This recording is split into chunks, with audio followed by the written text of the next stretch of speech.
காரியங்களை கொடுத்தான். தேவன் அவனுக்கு ஒரு பெரிய தேசத்தை வாக்கு பண்ணினான். ஆனால் அவனுடைய வாழ்க்கையில நடைபெற்றதான வாக்குத்தத்தத்தை பெற்றவன் அவனுடைய வாழ்க்கையில நடந்த சில தோல்விகளை நான் உங்களுக்கு முன்பதாக வைக்க விரும்புகிறேன். அவனுடைய வாழ்க்கையில் ஏற்பட்டதான தோல்வியில் இருந்து அநேக காரியங்களை இன்றைக்கு நாம் கற்றுக்கொள்ளும்படியாய் நாம் போகிறோம். பல வருடங்களுக்கு முன்பதாக, பல நூற்றாண்டுகளுக்கு முன்பதாக, பல ஆயிரம் வருடங்களுக்கு முன்பதாக ஒரு குழந்தை ஒரு பெற்றோருக்கு பிறந்தது. ஆனால் அந்த குழந்தைக்கு ஓசையா என்று சொல்லி அந்த பெற்றோர் அவனுக்கு பெயரிட்டார்கள். அவனுடைய வாழ்க்கையிலே சிறு பிரயாணம் முதற்கொண்டு அவன் வளர்க்கப்பட்டான். பெற்றோருடைய அரவணைப்பிலே இருந்தான். ஆனால் அவன் குடும்பம் வளர்ந்து வருகிறதான அந்த நாட்களிலே தன்னுடைய பக்கத்தில் இருக்கிறவர்களை பார்த்தான், தன்னுடைய பெற்றோரை பார்த்தான்.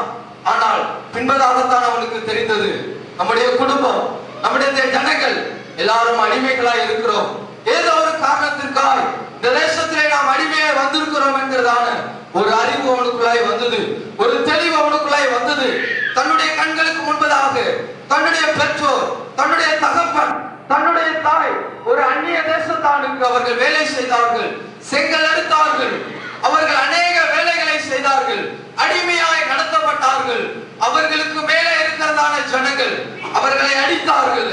இதை பார்த்தான், இவனால் சகிக்க முடியவில்லை. இவன் பார்த்தான், இவன் அழுதான். ஒரு நாள் கேட்டான், அவனுடைய பெற்றோரை பார்த்து கேட்டான், ஏன் நமக்கு இந்த நிலைமை? ஏன் இந்த தேசத்திலே நாம் அடிமையா இருக்கிறோம்?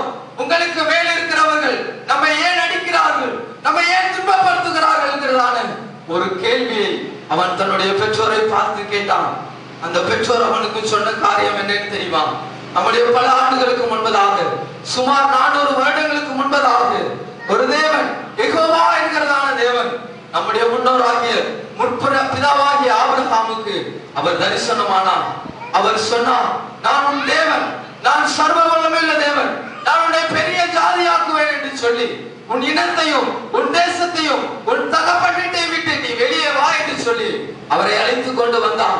ஆனால் அந்த யெகோவா தேவனை நம்பி நம்முடைய முற்பிதா ஆபிரகாம் அவர் தன்னுடைய தேசத்தை விட்டு, தன்னுடைய குலத்தை விட்டு, தன்னுடைய இனத்தை விட்டு அவர் புறப்பட்டு வந்தார். ஆனால் அவருக்கு பிள்ளை இல்லாமல் இருந்தது. 25 வருடங்கள் கழித்து ஆண்டவர் அவருக்கு ஒரு குழந்தையை கொடுத்தார், ஈசாக்கு. அப்புறமாக நம்முடைய குடும்பம், முற்பிதாக்களின் குடும்பம் கொஞ்சம் கொஞ்சமாக பெரிய குடும்பமாய் மாறினது. நாம் அனாதையா இருந்தோம், தேவன் நம்மை அழைத்தார், தேவன் நம்மை தெரிந்து கொண்டார். ஒவ்வொரு ஊராக சென்று நம் பிழைப்பை நடத்தி கொண்டு வந்தோம். ஆனால் தேசத்திலே பஞ்சம் வந்தது. ஒரு நாள் நம்முடைய தேசத்திலே பஞ்சம் வந்தது, இந்த கானான் தேசத்திலே பஞ்சம் வந்தது. அப்பொழுது ஆண்டவர் தம்முடைய சித்தத்தின்படியே நம்முடைய முற்பிதாவாகிய யோசேப்பை எகிப்து தேசத்திற்கு அனுப்பினார். நம்மை காக்கும்படியா, கொஞ்சமா இருந்ததாக நம்மை காக்கும்படியாக தேவன் முற்பிதாவாகிய யோசேப்பை எகிப்து தேசத்திற்கு அங்கே அதிபதியாக உயர்த்தினார். அவரை கொண்டு நாம் போஷிக்கப்பட்டோம். 70 நபர்களாய் நம்முடைய முற்பிதாக்கள் இந்த எகிப்து தேசத்திலே காலடி வைத்தார்கள். 70 நபர்களாய் தனிமையாய் இருந்த ஆபிரகாமை தேவன் 70 நபராய் மாற்றி இந்த எகிப்து தேசத்திலே காலடி எடுத்து வைத்தோம். ஆனால் இப்பொழுது நாம் பெரிய திரட்சியாய் இருக்கிறோம், நாம் ஜனங்களாய் இருக்கிறோம், நாம் லட்சக்கணக்கான ஜனங்களாய் நாம் மாறிவிட்டோம். ஆனால் இந்த எகிப்து தேசத்திலே அன்றைக்கு இருந்ததான, அன்றைக்கு நம்மை போஷித்து வந்ததான, அன்றைக்கு நம்மை அடிமை நடத்தி வந்ததான நம்முடைய யோசேப்பின் முற்பிதாக்கள் இன்றைக்கு இல்லை. யாக்கோபு இன்றைக்கு நமக்கு இல்லை.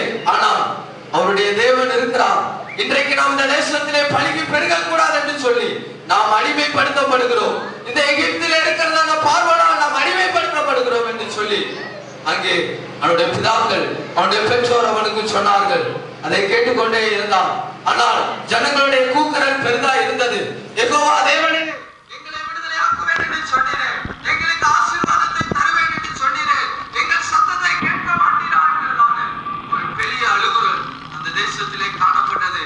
ஆனால் அந்த வைராக்கியம் அவனுக்குள் விதைக்கப்பட்டது.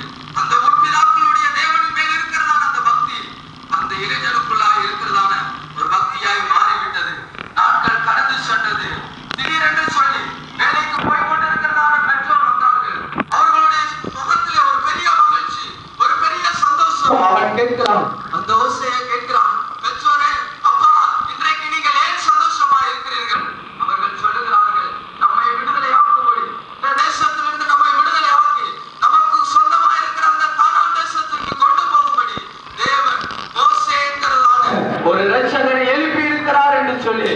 சொன்ன உடனே அந்த குடும்பத்திலே ஒரு சந்தோஷம் உண்டானது. ஹல்லேலூயா.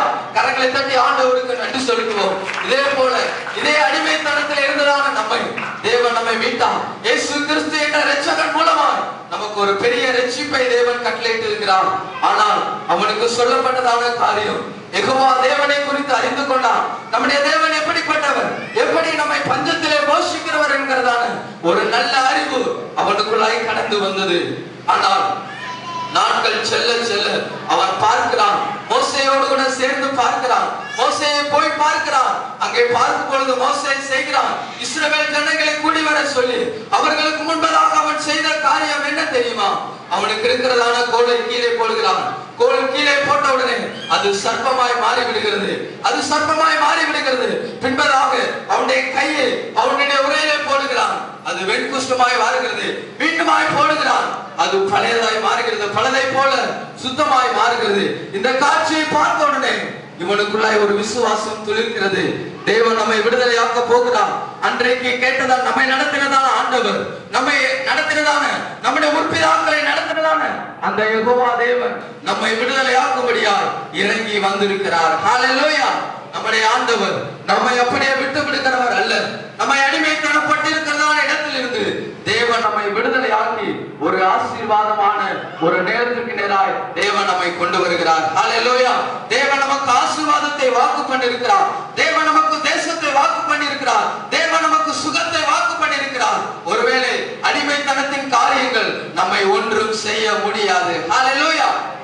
இங்கே பார்க்கும் பொழுது இவன் மோசேயோடு கூட இருக்கிறான். நாட்கள் செல்ல செல்ல அந்த மோசேக்கு பணிவிடைக்காரனாய் மாறுகிறான். மோசேயோடு கூட இருக்கிறான். மோசே சொல்லுகிறதை கேட்கிறான். அவனுக்குள்ள இருக்கிறதான அந்த விசுவாசம் பெருக ஆரம்பிக்கிறது.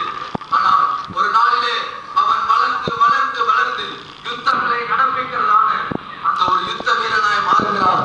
பிற்காலத்திலே அவனுடைய பெயரை மோசே மாற்றுகிறான். அவனுடைய பெயரை யோசுவா என்று சொல்லி அவனுடைய பெயரை மாற்றுகிறான். அந்த யோசுவா யாத்திராகமத்தின் புஸ்தகம் 18வது அதிகாரத்திலே, யாத்திராகமத்தின் புஸ்தகம் 17வது அதிகாரத்தின் கடைசி பகுதியிலே வேதம் அந்த யோசுவாவை நமக்கு அறிமுகப்படுத்துகிறது. அவனை ஒரு யுத்த வீரனாக அறிமுகப்படுத்துகிறது. ஹல்லேலூயா. எப்படி ஒரு அடிமையா இருந்தாலும் யுத்தங்களை நடத்தி முடிப்பதற்கு ஆண்டவர் மோசேக்கு அதற்கு பின்பதாக மோசேயோடு இணைந்து சேவை செய்வதற்கு, வேலை செய்வதற்கு ஆண்டவர் அவனை தெரிந்து கொண்டார். அதே யாத்திராகமத்தின் புஸ்தகத்திலே 32வது அதிகாரத்தின் பக்கமாய் நாம் வரும்பொழுது அங்கே யோசுவாவை வேதம் நமக்கு அறிமுகப்படுத்துகிறது. தேவன் கொடுத்ததான அந்த ஆசரிப்பு கூடாரத்திலே அவன் பிரியாதவனாய், தேவன் இருக்கிறதான அந்த பரிசுத்த ஸ்தலத்தின் மேல் தேவன் வாசம் பண்ணுகிறதான அந்த கேருபீன்கள் சேராபீன்கள் மத்தியிலே அந்த வாசம் பண்ணுகிறதான அந்த ஆசரிப்பு கூடாரத்தை விட்டு பிரியாதிருந்தான் என்று சொல்லி அவனை வேதம் நமக்கு அறிமுகப்படுத்துகிறது. நாட்கள் செல்ல செல்ல அவன் யுத்தங்களை நடப்பிக்கிறவனாய் மாறுகிறான். ஆசரிப்பு கூடாரத்திலே தேவனை தரிசிக்கிறவனாய் மாறுகிறான். தேவனுக்கும் அவனுக்கும் ஒரு நல்ல உறவை அவன் ஏற்படுத்திக் கொள்கிறான். தேவன் அவன் மேல் சித்தமானார். ஹல்லேலூயா. கர்த்தருடைய வார்த்தை அவனுக்கு நேராய் கடந்து வருகிறதில்லை. ஆனால் எப்பொழுதெல்லாம் மோசேயோடு கூட ஆண்டவர் பேசுகிறாரோ அப்பொழுதெல்லாம் அவன் அவரோடு கூட இருக்கிறான். எப்பொழுதெல்லாம் யுத்தங்களை நடப்பிக்க வேண்டிய நேரம் வருகிறதோ அப்பொழுதெல்லாம் யுத்தத்தை நடப்பிக்கிறான். எப்பொழுதெல்லாம் ஆசரிப்பு கூடாரத்திலே தங்கியிருக்க வேண்டிய சூழ்நிலைகள் வருகிறதோ அப்பொழுதெல்லாம் அவன் ஆசரிப்பு கூடாரத்திலே அவன் தங்கி இருக்கிறதை பார்க்கிறோம்.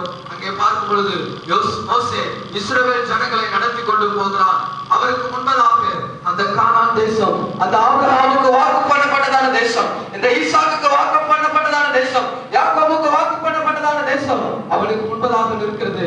நான் உங்களை அழைத்து கொண்டு போவேன் என்று சொன்னதான தேவனுடைய வார்த்தை அவனுக்கு இருக்கிறது. ஆனால் அதை நடத்தி கொண்டு போகிறான். பின்பதாக அந்த மோசே செய்கிறதான ஒரு காரியம் அங்கே நாம் பார்க்கும் பொழுது மோசே